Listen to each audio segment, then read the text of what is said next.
السلام علیکم، S M news کے ساتھ میں ہوں اشتیاق علی۔ خبروں کا سلسلہ بڑھاتے ہوئے خبر شامل کرتے ہیں منچن آباد سے۔ منچن آباد موضع دیوان والا قبرستان سے دن دہاڑے درختوں کی کٹائی، مقامی لوگوں کا لاکھوں روپے کے درخت چوری کر کے لیے گئے اور 7 متعدد قبروں کو مسمار بھی کر دیا گیا۔ اسی پر دیکھتے ہیں مزید رپورٹ۔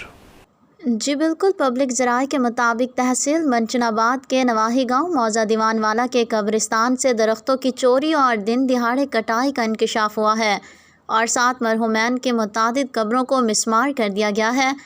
قبرستان سے لاکھ روپے مالیت کے دن دہاڑے درخت کاٹ لیے گئے۔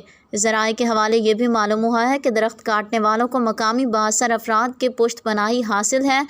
قبرستان سے دن دہاڑے درختوں کی کٹائی، چوری اور وہاں پر درختوں کے گرنے کی وجہ سے متعدد قبروں کو مسمار ہونے کی وجہ سے موضع گاندھا سنگھ کے نمبردار محمد سرور نے بذریعہ 15 مقامی پولیس تھانہ گھمنڈ پور کو اطلاع بھی دی اور ساتھ ہی ان تمام افراد کے خلاف تحریری طور پر ایک شہری نے درخواست مقامی پولیس تھانہ گھمنڈ پور میں گزاری اور بتایا کہ متعدد قبروں کے پتھر اور سلیب کے ٹکڑے ٹکڑے کر دیا گیا، مگر افسوس کسی قسم کی کوئی کارروائی عمل میں نہ آ سکے۔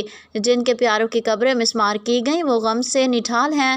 موضع دیوان والے کے عوام نا اسباب اختیار سے فوری کارروائی کا مطالبہ کرتے ہیں۔